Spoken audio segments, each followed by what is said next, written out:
Challengers and challengers to be. We survived the Ardent meta. We lulled at ADCs in 2017. We said goodbye to the Division 5s. Hello to Iron. Witnessed all 200 of Rise's reworks. And today, I'm going to be sharing with you a peep into my path to Challenger. We're going to look back 3 years ago onto my many days as a Diamond 5 0 LP student, and I'm going to hopefully give you some guidance to catch your degree, just like mine. Alright guys, thank you for listening to my graduation speech, but graduation gear off, Zoe shirt on, we're ready to go over this game, and judging by the file properties, and for the first 10 seconds of hearing myself in Discord with my friends in the audio of this thing, which we're not listening to because we don't want to listen to me being a Pega, this was taken in February of 2017, which is almost 3 years ago now. If you guys don't know, I started making my biggest climb at the end of 2017 and in 2018 especially. So yeah, let's get into this game, but before we get into that game, or this game, let's talk a little bit about preliminary stuff that we'd already be thinking about when in Champ Select / when we're loading. So we're playing Ahri versus Veigar. Let's think about the goals of each champion in the lane, correct? Okay, so as Ahri, what advantage do I have over Veigar early game? My damage is really lackluster. It's really hard for me to get a kill on him until I'm level 6 and have that mobility. But I do have the advantage of having really good wave clear compared to Veigar. Veigar's wave clear is awful early game, and so I have that advantage. Now let's talk about the goals that each of us have, correct? So in this lane, my goal is to get level 6 without dying, and then to maybe look for kills at level 6 and pressuring. What's Veigar's goals in this lane? Well, Veigar's a hyper-scaling champion, so Veigar just wants to scale up and get as much farm as he can. So knowing both of those things, let's talk a little bit about what our plan should be with the minion wave with that in mind, right? So in the current day, which things balance-wise might have changed, but what I would do is I would start Corrupting Pot with Ahri, and I would be shoving in waves really early on. So the first 3 waves I'd look to shove in, get the wave crashing at the cannon wave, and I'd recall, get a Dark Seal, go back to lane, and then that should make me set until I'm level 6. So until I'm level 6 then, I should have good sustain, really good wave clear, and I should just generally be fine. And that's how I would play the lane, but that's affected a bit by the junglers as well. So maybe Wukong wasn't a troll pick back then, hint, he is now. But Wukong does have the advantage of being kind of a lethal threat early game mid lane because of that invisibility being a little bit pesky. And Graves, his ganking is a little bit worse, but I believe in the pure 1v1, Graves would beat Wukong. So since my plan was to push the wave constantly, I have to be worried about Wukong. So knowing that, what I do now is I'd pay really close attention to where Wukong started and hug the right side of the lane according to where I think he is.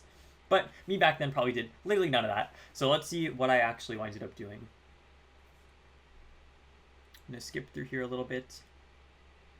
So I started Doran's Ring and 2 potions, which back then there was a mastery that made it so your potions turned into like biscuits, which maybe that was the meta back then, but that's not what I do currently. But besides that, I'm checking out my skin. Some things never change. This might have been like my first game playing with this white chroma, which is still great, by the way. And so let's kind of just skip this buffoonery. Skipping to the first minion wave where it matters. But before we do that, I noticed something already. I'm literally sitting at my turret level 1. I would not do that nowadays. As a mid laner, do not be the meme of literally your mid laner just dancing at the turret while they invade. It's better, instead of standing this close to your turret, you just stand and walk a little bit farther up here. If you walk farther up here, you get to see usually their mid laner, as well as if they're going for an invade from this side, which happens actually pretty often. So yeah, don't stand this close to your turret. Already a bad look, Eric. Yes, Ahri is pretty, yes, but your team needs to win. So let's go back a little bit. Here we go. So the first wave's crashing. Already, what I'd be doing is I would have already been standing over here, and I would have already autoed this minion already twice to start pushing the wave, because we talked about that my plan was to push the wave. The best way to push the wave is to, as their wave's crashing into me, I'd just start auto-attacking already. So like I said, at level 1 I'd be checking over here, and then as the waves are coming, I'd walk up farther, and then I'd look to auto this minion a bunch of times to push. And I'd be using my Qs on the minion wave already. Okay, so I'm going for poke, which is okay. It's good too if I set up a slow push, because like I said, I want the wave to crash to him at level 3. If it crashes at level 2, then the wave will start bouncing back to me, and then my plan will have to change a little bit. So I guess it's fine that instead of just queuing the wave right there, I queued the I queued kind of the wave and kind of went for him, but I also ate a bit of poke, and I'm eating a lot of poke from him. I'm positioning myself in a bad spot. I'm positioning myself in a way that he can hit the minion and hit me. So right now I'd probably try to position myself a little bit differently when I know he has his Q. But at the same time, I think back then his Q didn't give stacks when he would just hit something. He had to kill something. I also took Foxfire level 2, which is a no-no. You take Charm level 2. I'm missing CS because I'm going for poke. Yeah, I noticed this already. I'm literally just going for poke. I don't care about my minion wave. I feel like I'm literally just like, okay, there's a CS there and I can get it, sure. My priority in this lane right now is literally just to poke him, which is how I felt like I used to play back in the day. I used to just play completely on my mechanics without thinking at all and hoping that I would do well enough to carry or that my team did well enough to carry me, which it's fine, but that only works until you're about Diamond 5. That's where I was hard stuck for a really long time. Once you get to that point where you notice that okay, this isn't working anymore, you got to start really thinking about your waves and things like that, because that's the biggest step. So we can assume that Wukong started red buff. I'm actually just going to check that real quick. So we're 338. Okay, I just want to see which lane leashed. That's how you check. You check which buff the enemy started by which champion's leashed. So Fiora didn't leash, so we can assume that he actually started blue buff, which might have been the meta back then, I don't remember. So Wukong started blue buff, and I believe they just got the kill already.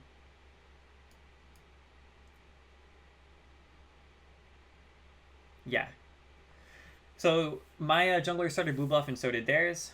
Since I know that he already started blue buff, I would be kind of cheating towards the top side right now, which I'm doing. So good job, Eric. I don't think I'm doing that on purpose though, but I am. And the wave's in a spot where he can't really gank me, Wukong, unless I'm really up.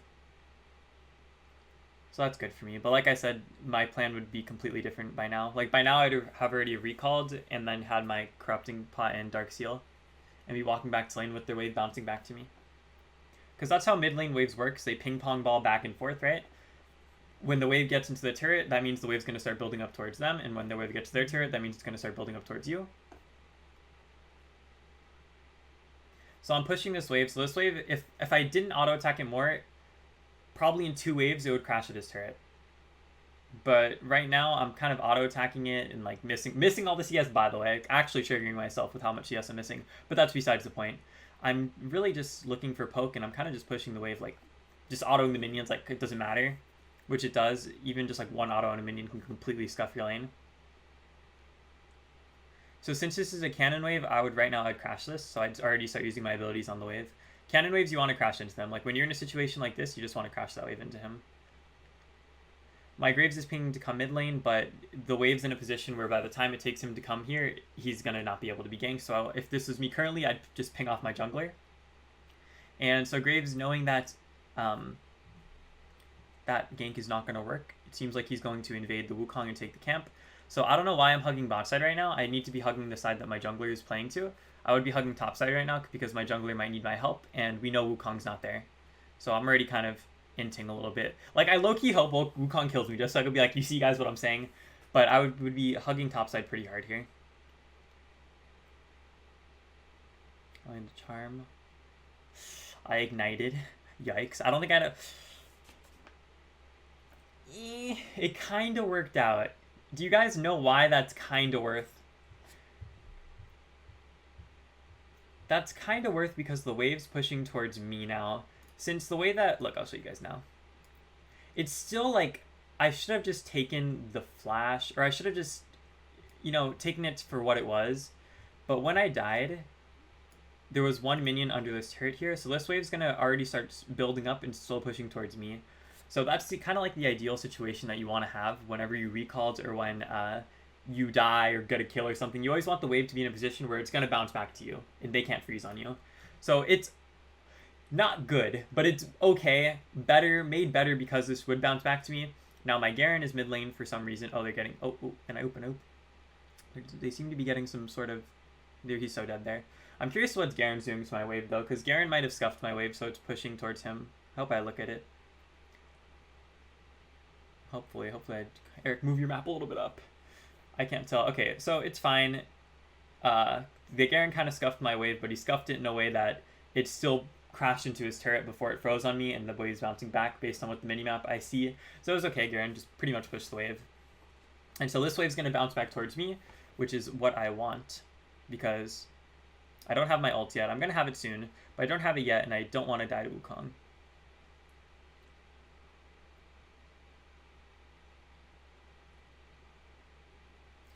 So he's just shoving out this wave now. So what I would do right here is I'd set up a freeze. Like right now, I wouldn't... It's... Nah, yeah, right there I wouldn't have done that Q. I would have let these minions came over to me here, and I would have frozen him over here. Since I'm level 6 and so is he, and we know we both don't have flash, his flash is much more valuable than mine because I have my ult and he has no mobility. So if I was able to freeze the wave over here and closer to my side and keep the wave in a state where it's frozen, he basically can't farm, which is his goal in this lane, right? He wants to get as much CS as he can. But by pushing the wave with that Q, what I did is I reset the wave, so he's able to farm a lot easier now. And now I'm pushing the wave for some reason. Whenever you get priority in mid lane, you don't want to think of it in opposite terms. Like how I used to think about it is, oh, you always want to push your wave unless there's a reason to not push your wave. But how it really should be is you always want a reason to push your wave when you don't have to be. Because if you could just be farming safely and your team doesn't need you, there's no reason to put yourself at risk, right? So the reasons you get priority are to get vision, to roam, or to help your jungler. Those are the 3 primary reasons for getting priority. And whenever I've had my priority this game so far, I really haven't done much of anything. Like, I haven't... This trinket has been at 2 wards for the whole entire game. So I have not used this ward at all, which is really bad. Like, there's many times where I had him just pushed up here, and I could have easily walked over and put a ward down, which would have been really, really nice, but I just didn't do that. I would do that. Nowadays, I would definitely look to get vision, either over the raptor wall or on that little corner spot that's right over this wall. It gives you good vision. But I haven't been doing that. And I pick up a solo kill, which what happened right there is literally just like the definition of me 3 years ago. I would just constantly go for kills, and sometimes it works and sometimes it didn't. So lucky me, it worked. And now that I killed him, I would just be shoving out this wave. Really, I think you guys should just really start thinking. It doesn't take 1 day for you to get used to it. Like I'm still not a perfect at this, but really just start thinking about your game like more like before the game starts and make a plan. That's like the biggest thing I think in League. You just can't get lazy and autopilot. You have to have a plan. You have to execute your plan or try to know what went wrong and what went right, and then change your plan next time you go against the same matchup. That's why I think one-tricking a champion or playing a really, really small champ pool is so good. Because you get to make matchup-based plans, and you get to change those plans really often, right? Because you're going to be, if you're playing the same champion over and over again, you're going to be going through similar matchups in the same matchup multiple times where you get to change your plan. And then once you start making plans directly for your own lane, start throwing in the junglers in there too, because the junglers affect mid lane a lot. Mid lane is a 2v2 lane, 100%. So my team right now is... Okay, they're fighting bot side. I mean, I guess it's fine I don't rotate. Like, I maybe could have rotated earlier, but if I started rotating now, whatever's happening there would already be done by the time I get there. And I'm going to have my ult, so I'm pretty useless right there. So I'm just kind of backing off to my turret now for no reason. Okay, well, it's fine. Actually, I'm playing myself for no reason. I have money, I guess. It's an okay recall. The old Merlinomicon, rest in peace. So I only want to go over the early game for here, like the laning phase, because once laning ends, the game's a fiesta. It's whatever's happened, has happened. I think early game is literally the most important. Rip my graves. Early game is the most important part of the game. Whatever happens early game is the reason to why whatever happens late game happens most of the time. So if something goes wrong in the game, just look right at your early game, because your early game's the most important thing. Your early laning phase and that kind of stuff. Like, I feel like looking at late game plays are really, really bad unless you're going over just like team fighting and mechanics and stuff, which I guess it's okay. But if you want to just go over and get better macro wave management, only look at the laning phase, only look at early game. So I broke his pink ward there. I still, like, guys, I'm really angry at myself. I have kept this at 2 charges out of 2 charges for the whole entire game. I've not used a trinket. Might as well just sell that trinket.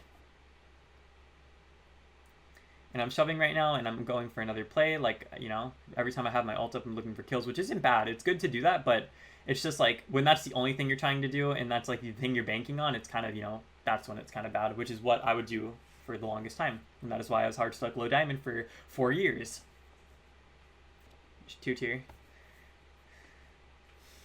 So I have decent vision on my bot side. It's actually pretty bad vision. Like, Wukong can gank me really easily right now.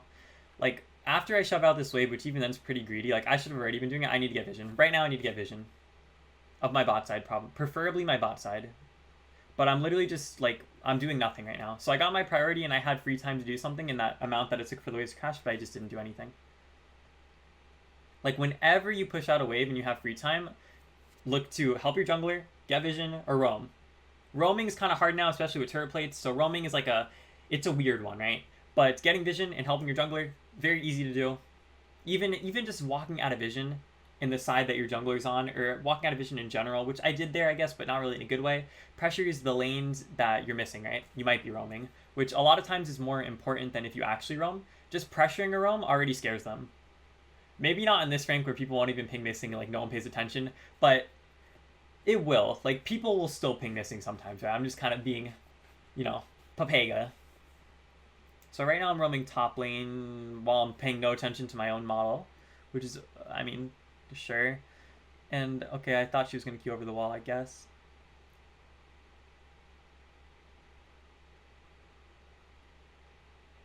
And I'm starting to ult now. I should kill her here, right? That was an okay roam. I saw that Wukong was going topside, I guess, and I saw that Garen could survive for a little bit, so I decided to roam. And now I'm resetting right after. Okay, so the reason why... Can you guys tell me a reason why? I know this is a YouTube video and you can't tell me, but just take a second and think about why I wouldn't want to push the second wave. You guys can pause, so I'm just going to say now. But this wave, if you see the minion health, is pushing towards Garen, which is really, really good because we want Garen to be able to farm safely. And Veigar came back into lane, so he's going to get ready to push this wave in, right? So if I would have pushed this wave, I would have scuffed Garen's wave, and I would have missed a whole wave of my own turret because of Veigar pushing and me not being there, because I would take a longer time to recall. So how it is right now, I might still miss a wave. Is that what's happening here? Hope I look at the lane. Okay, I do. Yeah, I missed out on one wave, but if I would have missed out on a lot more minions if I didn't recall then. Like, I would have missed out on all these. The Void Swarm. Oop. And oh my god, I missed that somehow. Okay, so me just going for more kills. That was fine, I guess. I mean, I should have landed it, but, can't land every skill shot. I guess the intention there was okay. Just getting a pick off because Veigar was mispositioning. And by now, I feel like the game's mostly, like, over. I feel like laning phase is pretty much done. And I think that's pretty much all I want to go over for this game because, yeah, laning phase is done now. We're just going to start grouping, and it's going to become a fiesta. I don't know how this game lasted 35 minutes. This game's already over. But, haha, low diamond platinum things. Alright, guys, thank you so much for watching this video. As always, thank you guys so much for all your support. And if you guys like this video, make sure you thumbs up it. Write me a comment, tell me guys what you think. If you want to see more of this kind of like educational content, which I think you guys really like, and I enjoy making it because it's kind of just like me talking about what I'm thinking or what I thought that I was thinking back then. And I don't know, I enjoy that. I feel like it's really useful for people to know. And yeah, if you want to catch me live, I stream on Twitch almost every day, or pretty much every day now. And I'm currently in the process of doing an Unranked to Masters on Support series. We are 18-2. We are popping off. We're probably going to get to Masters by the end of the week. Hopefully, unless we start inting. So if you guys want to get better at a secondary role or watch me play support or just come and chill and hang out, talk to me, ask me questions, you can do that on my Twitch. You can join my Discord and subscribe for more content like this. And thank you guys again. I'll see you guys next time. Bye, everyone.